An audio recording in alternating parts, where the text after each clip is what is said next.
नमस्कार। आज के मुद्दे में आप सभी का स्वागत है। मैं हूं आदित्य नामदेव। मुख्यमंत्री भूपेश बघेल ने गणतंत्र दिवस पर बेरोजगारों के लिए बड़ा ऐलान किया। अब बेरोजगारों को बेरोजगारी भत्ता मिलेगा। कांग्रेस इसे बीजेपी के खिलाफ उस ब्रह्मास्त्र के तौर पर देख रही है जिसे बीजेपी ने भुनाने के लिए बड़े पॉलिटिकल शो किए थे। बेरोजगारी भत्ते के मुद्दे पर कई मौके पर बीजेपी ने कांग्रेस को आड़े हाथों भी लिया था। ऐसे में कांग्रेस यह मानकर चल रही कि बीजेपी के हाथों से बड़ा मुद्दा उन्होंने छीन लिया है, लेकिन इसमें कई राजनीतिक पेचीदगियां भी हैं। पहली पेचीदगी तो यह कि आंकड़ों को लेकर बड़ी गफलत है। संख्या बेरोजगारों की 25 लाख है या 45 लाख, इसे लेकर पार्टी के अंदर ही अलग अलग आंकड़े कई मौकों पर सामने आए हैं। दूसरी बात कि राज्य सरकार इस बात का प्रचार लगातार कर रही है कि प्रदेश में बेरोजगारी न के बराबर है। ऐसे में जब बेरोजगार नहीं तो फिर बेरोजगारी भत्ता किसे दिया जाएगा।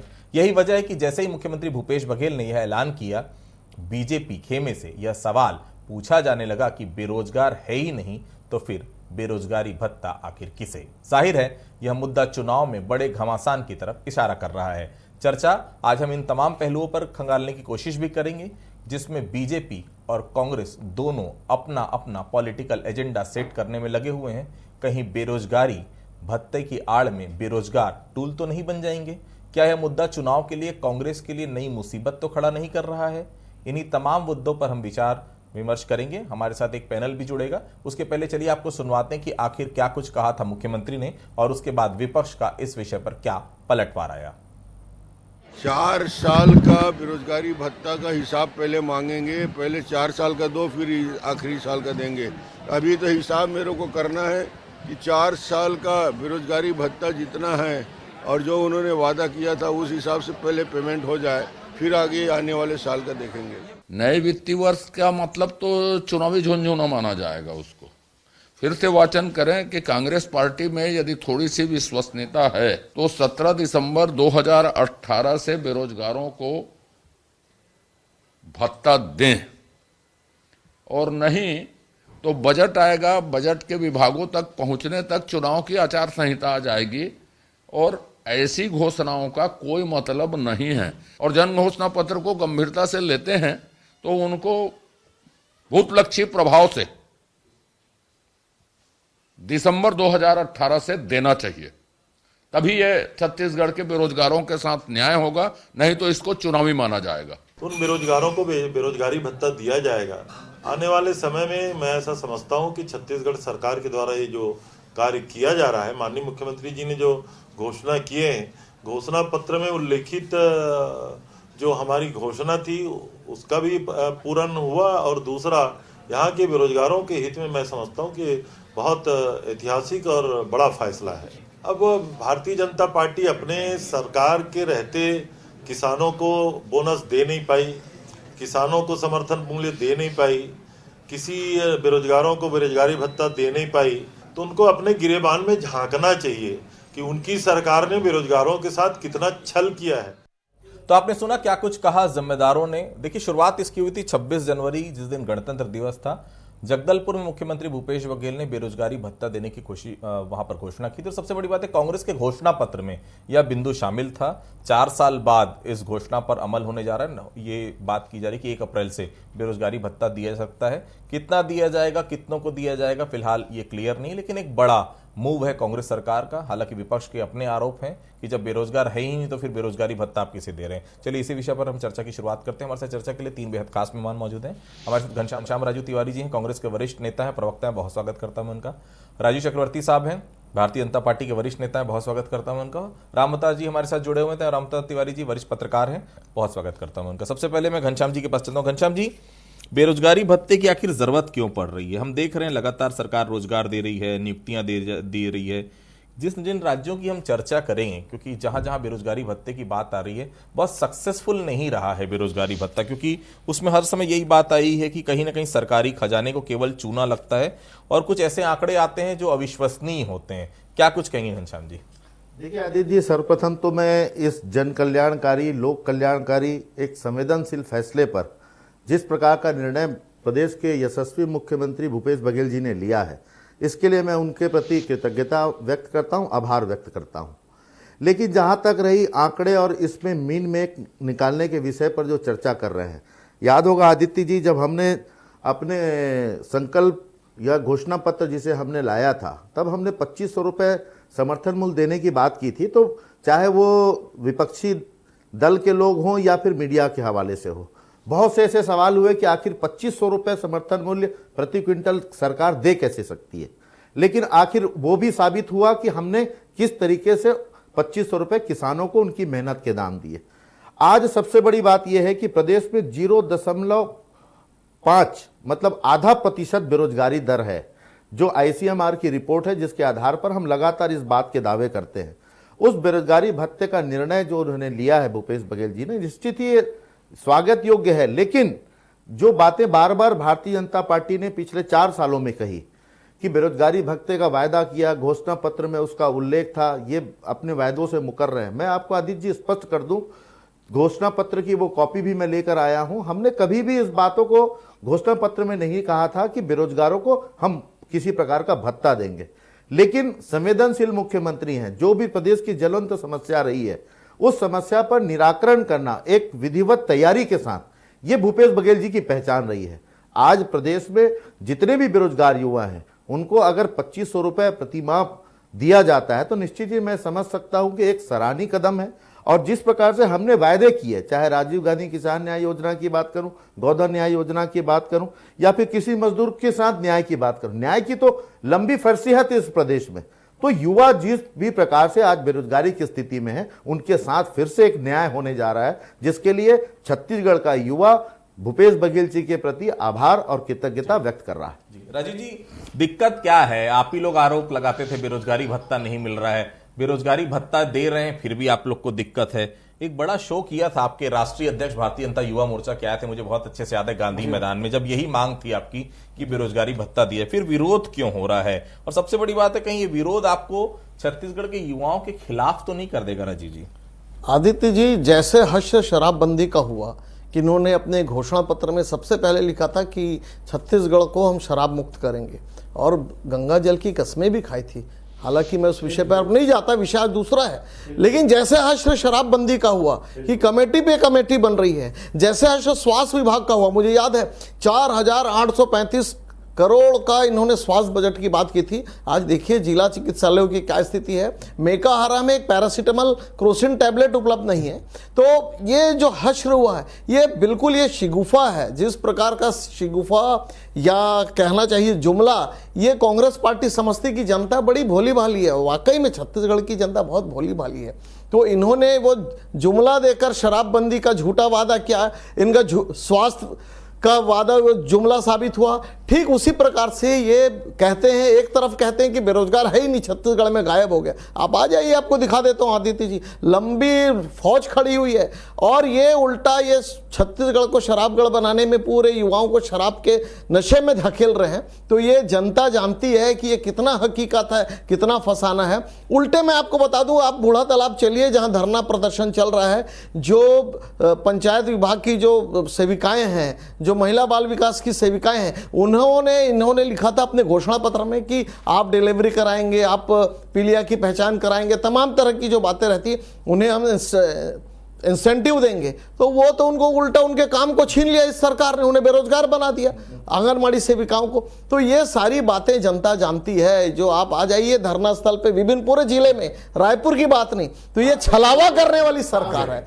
छलावा करने वाली सरकार है, ये झूठ बोलने वाली सरकार है, ये जुमलाबाजी करने वाली सरकार है। तो इसीलिए जनता जानती है, युवा वर्ग जानती है, युवा वर्ग के मन में बहुत बहुत पीड़ा है कि जिस ये सरकार, युवा वर्ग जानती है कि शराबबंदी का झूठ, स्वास्थ्य विभाग का झूठ, सारे झूठ को युवा वर्ग जानती है। घनश्याम जी 5 सेकंड। देखिए राजीव जी, जुमलेबाज पार्टी कौन है ये देश के राष्ट्रीय पटल से आज प्रदेश के हर वर्ग के लोग जानते हैं।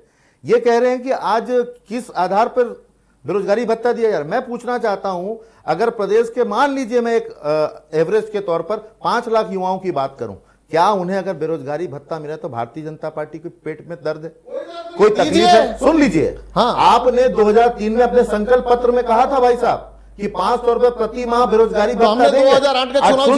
सुन लीजिए राजीव जी, 15 साल सत्ता पर रहे, न 500 मिला, न बेरोजगारों की गिनती हुई। आपने ही कहा था 2100 रुपए धान का समर्थन मूल्य देंगे।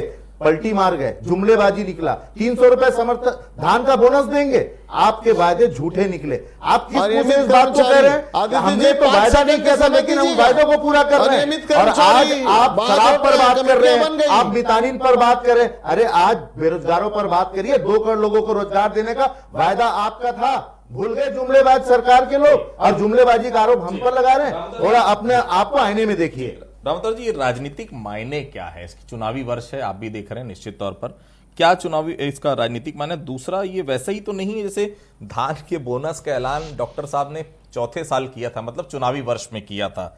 ये उसी तरह का है या कुछ अलग है? क्या है राजनीतिक मायने रामतौर जी?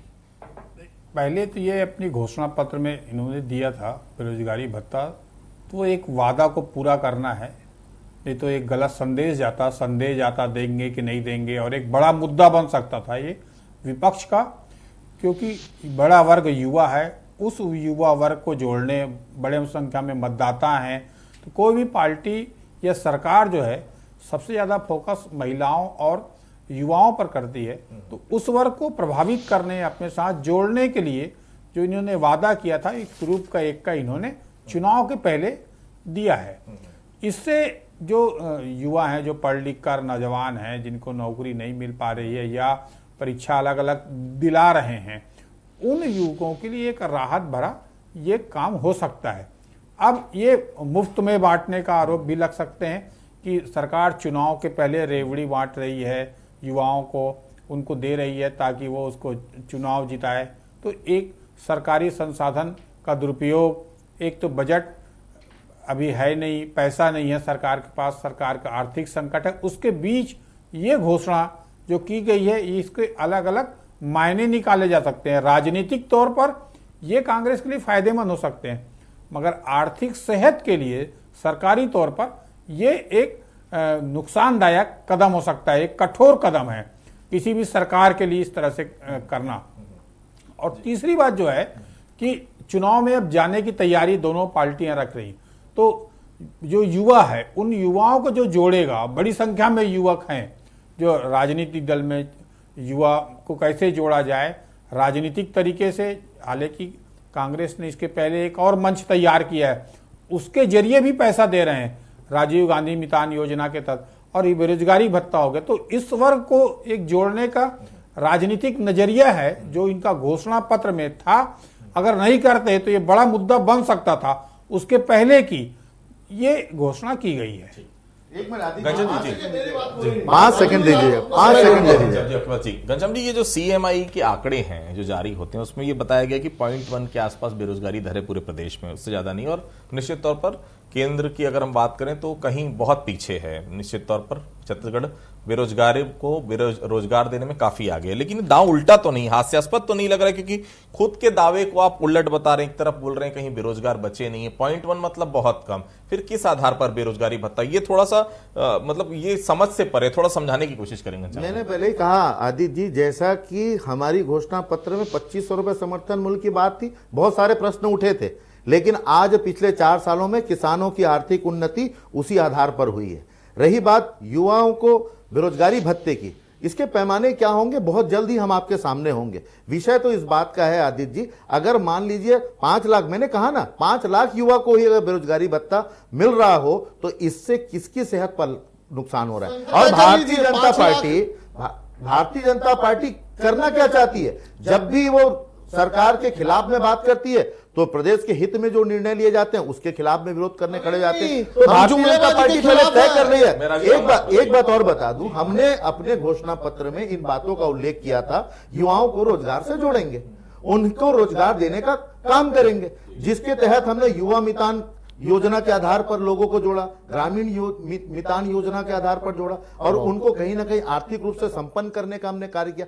ये बेरोजगारी भत्ते का शिगुफा तो भारतीय जनता पार्टी का दिया हुआ है, हमने कहीं भी इसको घोषणा पत्र में उल्लेखित नहीं किया। और दावे के साथ कहता हूं, अगर भारतीय जनता पार्टी मेरी चुनौती को स्वीकार करती है, अरुण साहू जी स्वीकार करते हैं, डॉक्टर रमन सिंह जी स्वीकार करते हैं, दिखा दे घोषणा पत्र अगर हमने इस प्रकार का कहीं उल्लेख किया। ये झूठ बोलने वाली पार्टी है आदित्य जी, जुमलेबाज पार्टी ये है, आरोप हम पर लगा रहे। जब जनता सवाल पूछती है, जब विपक्ष सवाल पूछती है, जब मीडिया सवाल पूछती है, तब कहते हैं कि हमारे घोषणा पत्र में नहीं था। अरे आप साबित करिए, मैं तो चुनौती के साथ कह रहा हूं आपको, आप साबित करिए, आपने तो हमेशा गंगा जल की विषय को शराब के साथ जोड़ दिया, जबकि हमने कहा था किसानों के कर्ज माफ करेंगे। तो झूठ बोलने वाले कौन लोग हैं? ये तो प्रदेश देख रहा है और उसके परिणाम भी आप भोग रहे हैं। 36 बिंदु में शराबबंदी था कि नहीं था, और कमेटी कब तक रहेगी? दूसरा, हम स्वीकार करते हैं था और हम उसके लिए काम भी कर रहे हैं, लेकिन शराबबंदी को नोटबंदी की तरह नहीं कर सकते। हमने ये बात भी कही है। बिल्कुल। अच्छा, लेकिन आप कसम खा के कहिए, आप कसम खा के कहिए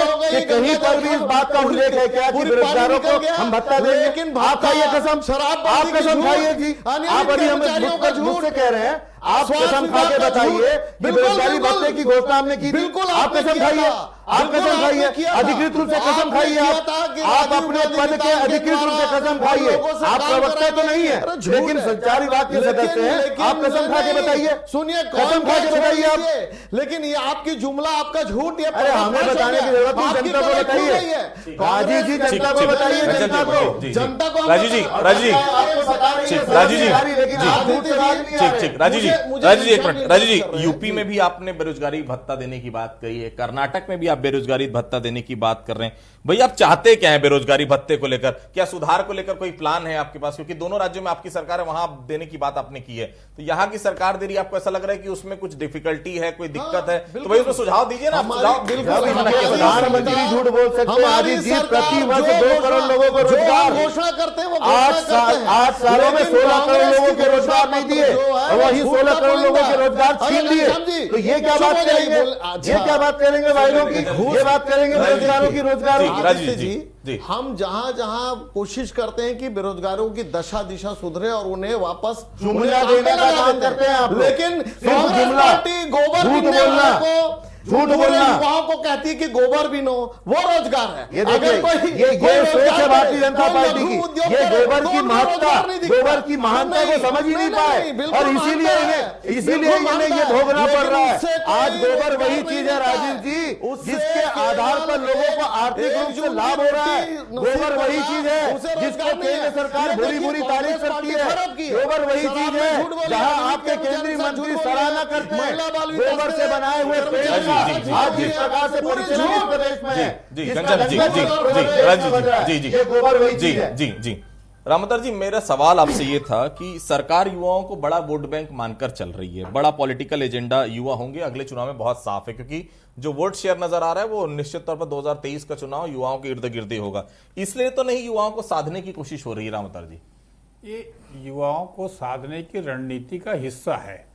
ये एक बड़ा मुद्दा आगामी चुनाव में रहेगा। युवा वर्ग को कौन प्रभावित कर पाता है और उसके लिए क्या योजना बना। देखिए, बढ़ती महंगाई, रोजगार, सरकारी नौकरी की दिनों दिन घटती संख्या, ऐसे में जो जितने देखिए अब विश्व भर के जितने बड़े कॉर्पोरेट सेक्टर है वो युवाओं को नौकरी तेजी से निकाले जा रहे हैं, संभावना इसकी कम हो रही है।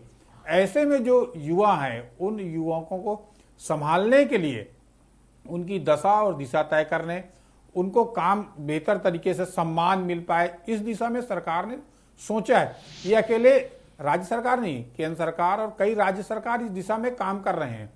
उसी दिशा में ये सरकार भी कार्य कर, ये राजनीतिक एजेंडा है, साथ साथ युवाओं को जोड़ने की सोच है। अब इसकी धरातल स्थिति को लेकर दोनों पार्टियों में बहस होगी, क्योंकि धरातल स्थिति में आंकड़े की संख्या कम है, कम लोगों को मिला, ज्यादा लोगों को मिल गया, नहीं कम मिल गया, संख्या कम थी, पैसा कम था, तो इस तरह के अलग अलग आरोप प्रत्यारोप लगते रहेंगे। इसी बहाने अपने करीब लाने की कोशिश होगी पार्टियों के, ताकि वो चुनाव में बेहतर तरीके से उपयोग कर पाए उनका। जी, घनश्याम जी, और क्या है तर्कश में अभी, क्योंकि अब तो चुनावी साल है, गणतंत्र दिवस में बेरोजगारी भत्ते की आपने घोषणा की, लेकिन आरक्षण अभी भी पेंडिंग है। मैं नहीं बोल रहा हूं पूरी तरह से आप जिम्मेदार हैं, निश्चित तौर पर बीजेपी भी जिम्मेदार है, क्योंकि सरकार में आपसे, इसलिए सवाल आपसे होना लाजमी है। नौकरी नहीं दे पा रहे हैं इसलिए बेरोजगारी भत्ता देने की बात तो नहीं आ रही घनश्याम जी? देखिए, छत्तीसगढ़ वही राज्य है आदित्य जी जिनकी योजनाओं के आधार पर ही आज प्रदेश में आर्थिक उन्नति है।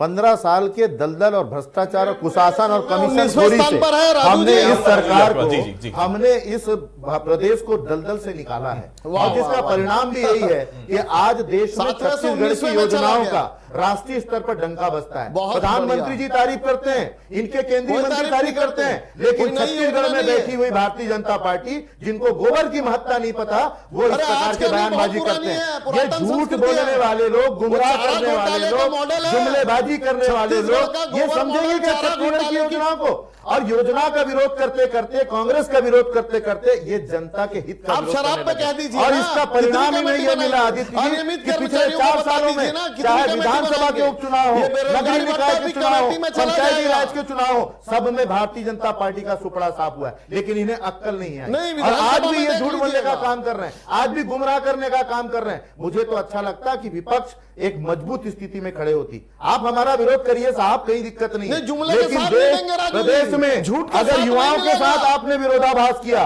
किसानों के साथ आपने दोगलाई की, तो उसका अरे आप परिणाम क्या कर रहे हैं? 2023 में आपको भुगतना जी, जी। पड़ेगा। राजीव। 2023 में भुगतना पड़ेगा, तैयार रहिए। राजू जी, आप लोगों की सरकार जब थी तो संविदा की फैक्ट्री चला रहे थे आप लोग, लाखों युवा जो है वो संविदा में नियुक्त थे।